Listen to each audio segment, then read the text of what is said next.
not the same as we did the other day. The other day we were looking at, the other day, it was ages ago now, we did displaying inequalities on a number line. Okay, this is actually displaying inequalities on a graph. So literally, you'll be drawing a straight line and you'll be shading one side or another of that line. So the inequality sign needs to be taken into account, and the correct side of the line must be shaded according to the question. Sometimes they will say shade the area, sometimes they will say indicate the area, which means they may want you to leave it clear, and the question should be obvious as to what they want you to do.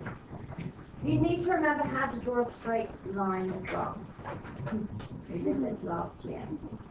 What form is it easier for us to draw straight line graphs in? Y equals MS plus C. Well done, Mia. Thank you. And what does M represent? Rihanna? The coefficient. It is the coefficient of x, but what does it represent? The gradient. Gradient is rise over run. What does C represent? Y-intercept. What does that mean? It's the line where it Where it crosses the y-axis. Okay, so this is all good. It's all coming back to us. In order to draw the line, the inequality sign is to pretend that you're drawing it as though it was an equal sign, and then you're going to decide if it's left or right. Okay. However, if your inequality has one of these two symbols, then the line you're going to draw needs to be dotted rather than solid. Okay. When I say dotted, just leave dashes in it. Okay. So the pencil is not straight the way through.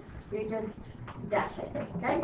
And if it's one of those two, it's going to be solid. A little bit like when we had the open holes and the closed holes when we were doing the number lines. The line drawing is a gradient y-intercept method identifies from the value of C.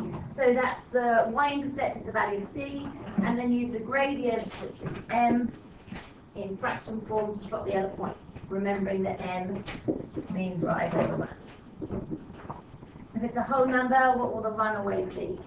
1. Alright, so shade the region represented by x plus y is less than 4. So it looks like it's pretty straightforward, but we need to have it in y then x plus c form. So how would I change this? So remember, we're pretending that we've got x plus y equals 4. How would I rearrange that?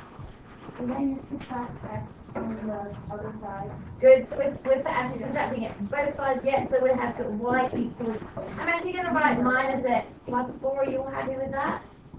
Just so it's in that order that we're used to. Because we have to subtract x from both sides in order to get y on its own. So you could have written y equals 4 subtract x. And that's the same as that. Oh, yeah. Okay, it's just the order that we just went. Yeah? Alright, so from this, I know that my gradient, so the value of m for this question is what? -1. Okay, and again we need it as a fraction, so it's -1 over 1. And my y-intercept is... Wait, but no, why did you change it to equal sign? Because we just pretend that we are drawing that line.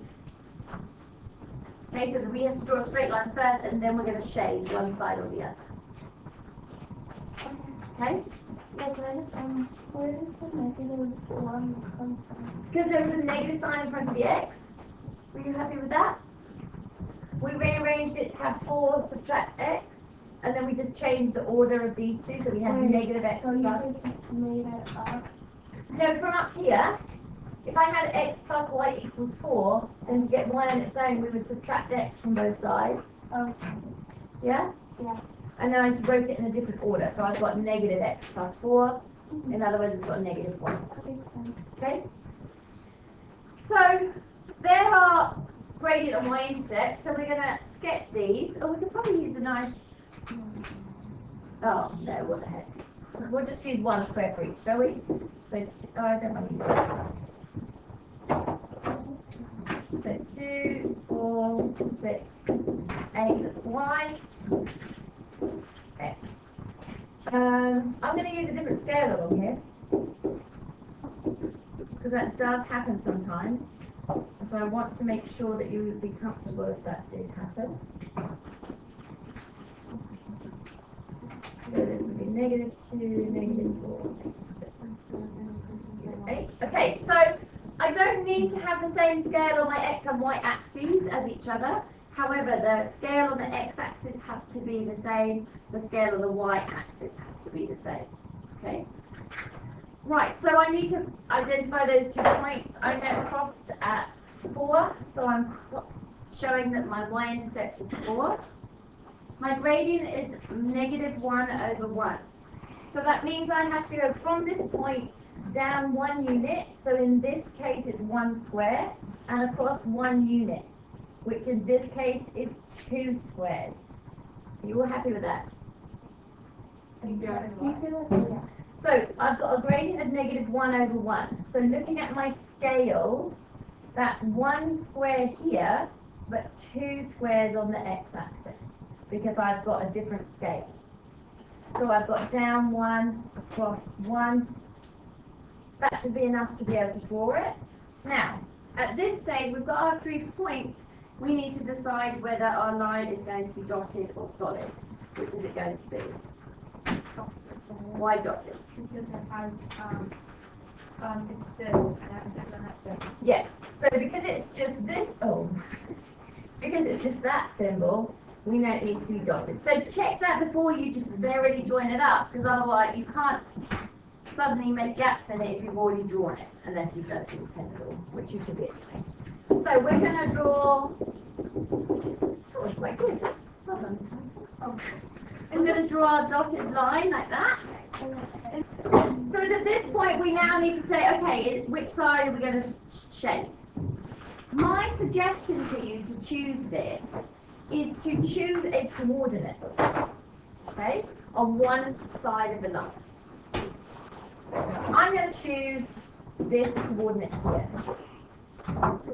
because that's a nice, easy coordinate. Okay? Because what we have to do is to display that x plus y has to be less than 4. We're going to try to indicate that on a graph, which means we've got to shade one side or the other. Okay? So I'm actually going to shade the region represented by that. So I have to shade that side of the line. Okay? I've chosen this point here. You can choose any coordinate you wish, apart from anything that would lie on the line, because they would be dark ones. Okay? So choose a coordinate either side of the line. It can be any point. I'm going to stick this coordinate into my equation, or my inequality. So what is that coordinate? 0, 0. Okay? So my x is 0, my y is also 0. So I'm going to say 0 plus 0. Is 0 plus 0 less than 4? Yeah. Yes. So that is on the correct side. So if I've been asked to shade that region, I would then shade this side of the line. You don't have to shade the whole area. You don't have to shade it beautifully. You don't have to do anything majorly fancy. It's literally indicating which side that you want. Just to show you that it would have worked, let's choose this coordinate here. What is that coordinate there? 3, 6. Okay? So if I had substituted that coordinate, I would say 3 plus 6 is less than 4. Is 3 plus 6 less than 4? No. Therefore, I would shade the other side. Does that all make sense? Yeah. So I would suggest that's the easiest way of deciding which side to shade. Right? Anything else? On some occasions, you're asked to just identify the region, in which case you may not be required to shade the side, but the opposite side. So it's really tricky sometimes, but the majority of the time it should be clear which one's which. Okay. Now this is y is greater than or equal to -4. So remember our initial stage was to just imagine it was equals instead of the equality sign. So what would the line y equals -4 look like? Inez? Would it be Nice. It will be a horizontal line, and through the value of -4, obviously. Yes? So let's get our axes later. 2, 4, 8, -2, -4, -6, 2, 4, 8, 4, 2, 4, 8. Okay, and then we are drawing a horizontal line at -4. Should it be dotted or solid? Solid because of the in this case we just need to identify whether it's greater than or less than. So we need to identify the greater than or equal to -4. So I'm hoping you would all be happy that we're looking for the thing above. And so you would, so you might do this and say region required or something like that. I don't understand. What's the first time I've ever heard you say that?